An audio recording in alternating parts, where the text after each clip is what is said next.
स्वरूप नहीं करते। बोले देवी जब मैं राम का रूप बनाता था मुझे सारे संसार की जो देवियां थी ना वो सभी मुझे माता बहने दिखाई दी। तो अपहरण नहीं कर पाता। अब बोले साधु का भेष मैंने इसलिए बनाया कि आदमी सावधान रहे कि साधु ऐसा भी हो सकता है। ऐसा भी हो सकता है। अच्छा। साधु ऐसा भी हो सकता है, सही गलत भी हो सकता है साधु। सभी साधु ये सही नहीं कि नहीं साधु होते। पवित्र ही होगा, पवित्र ही हो, बिल्कुल सही साधु बात। गलत भी हो गलत सकता भी हो है। सकता है। इसलिए मैंने संसार को ये दिखाया कि साधु हाँ, गलत भी है। गलत भी हो सकता है। और भेष बना के वैसे भी हो सकता है, इतनी तो शक्तिशाली था कैसे भी ले सकता था।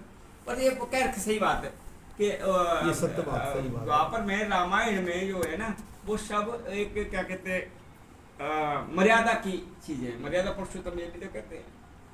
त्रेता में। हाँ, त्रेता है।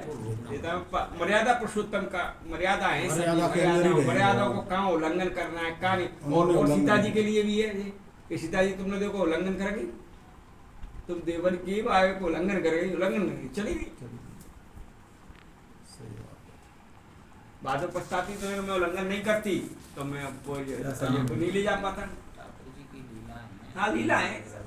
परंतु इनके सार जैसा प्रभु जी बता रहे हैं, सार बहुत है उसके अंदर। अगर मानिए तो अपन उसको बहुत टीका टिप्पणी है। अपन को सारे ही लेकर के चलना है, ये संसार को में कुछ नहीं है। कुछ नहीं।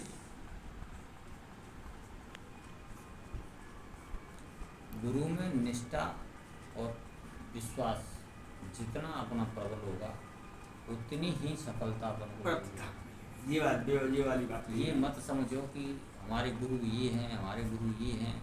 गुरु शब्द द्वैत नहीं है, और जिसने समझा नहीं है गुरु शब्द को वही बताता है और वही बुराई करता है कि उसके गुरु ऐसे हैं, उसके हाँ, गुरु ऐसे बिल्कुल हैं, किसी के बाकी लिए। गुरु चोर हैं, बाकी गुरु बुरे हैं।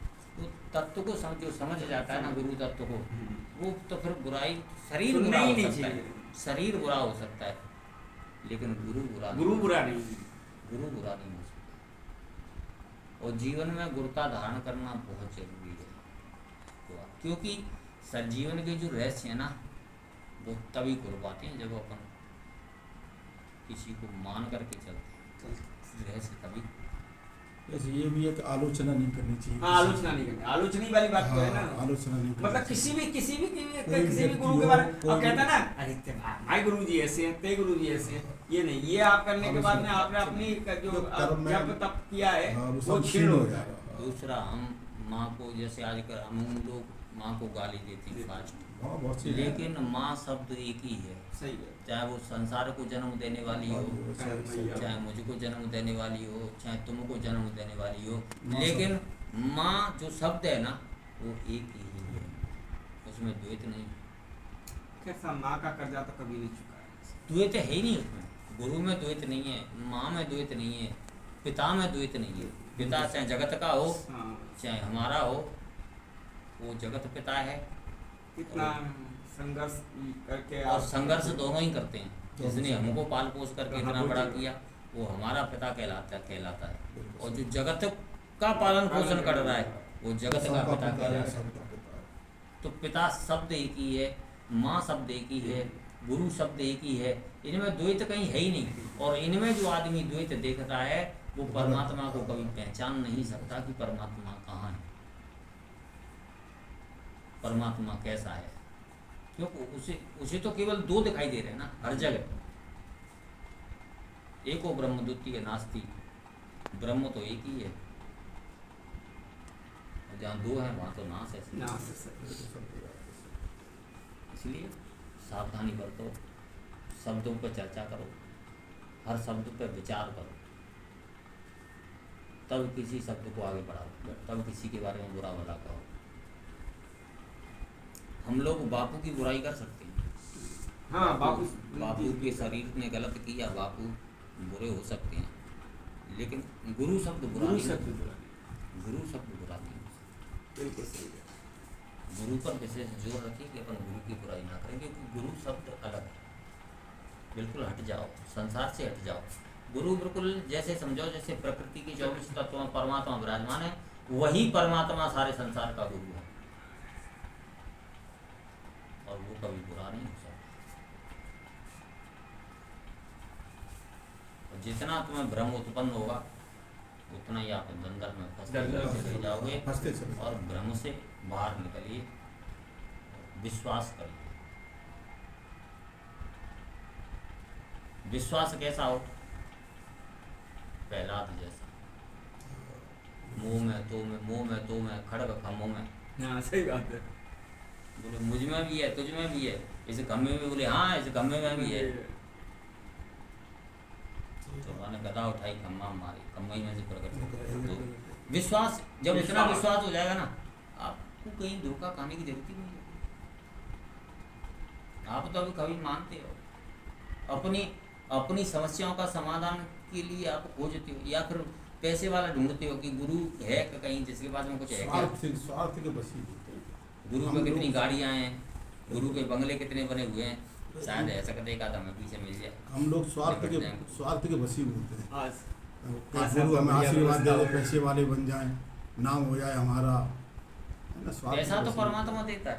परमात्मा पैसा जब देता है ना तो खुद को नहीं देता। ये आप सब लोगों ने कथा सुन रखी है कि महाभारत के टाइम पे भी दुर्योधन ने सब कुछ मांग लिया लेकिन खुद नहीं गए। और कहा भी यही था कि अर्जुन, जिधर मेरी फौज और ये सेना और ये संपत्ति सब रहेगी उधर मैं नहीं रहूँगा, और जिधर मैं रहूँगा उधर ये सब नहीं रहेगी। तो पैसा बढ़ना ये मत समझो कि हम पर भगवान की कृपा है, इसी से उद्धार होगा। ये हो सकता है आपको नरक में भी ले जाने के लिए भी आया है। पैसा आपके पास में बढ़ रहा है तो आप ये मत समझो कि हम पर भगवान की कृपा है। भगवान की कृपा तो तब समझो तब हमारा प्रभु की चिंतन में मन लगे, भक्ति में मन लगे, संतों की सेवा में मन लगे, दुखियों की सेवा में मन लगे, तब समझो कि हृदय में दया उत्पन्न हो, तब हमारा समझो कि अब भगवान की हमारे ऊपर कृपा है। वो केवल लक्ष्मी की कृपा है पैसे की, तो फिर उसके पीछे आप दौड़ती रहिए और वो देता रहेगा। फिर आप भले ही चाहे भगवान की कृपा मानो, चाहे लक्ष्मी मैया की मानो, गौ भी मानो, तो माया के तो मुंह मान ही लो भले, लेकिन है नहीं। मुंह माया में फंसा रहे हैं। जितने संतों के गाड़ी घोड़े बंगले चल रहे हैं, मैं मेरे जहाँ तक शास्त्रों के अध्ययन करने के बाद में नतीजा ये है कि इनके पास परमात्मा नहीं है।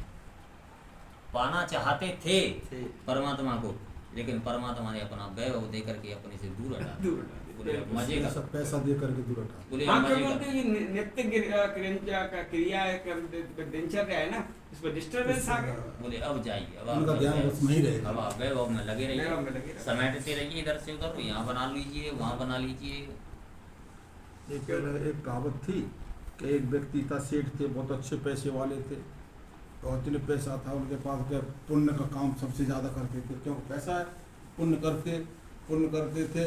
समय आ गया अंतिम उनका, यज्ञराज था, धर्मराज लेने आया कि महाराज चलो, कहाँ चलना है? कि देखो आपको स्वर्ग चलना है, केवल एक दिन के लिए नरक है और 99 दिन का स्वर्ग है आपका। कहते कि ठीक है, अब 99 दिन का पाने की एक दिन का नरक है तो पहले जाइए उड़ लो, एक दिन ही तो है, फिर 99 दिन स्वर्ग में चलेंगे। अब 99 एक दिन के चक्कर में वो नरक में चलेंगे तो माँ तो तुम जानते हो कसाई बन गए वे। 99 दिन का पूरा उनका सब वैभव खत्म हो गया, नरक में जूझ स्नान करेगा ना। अब हम ना गया।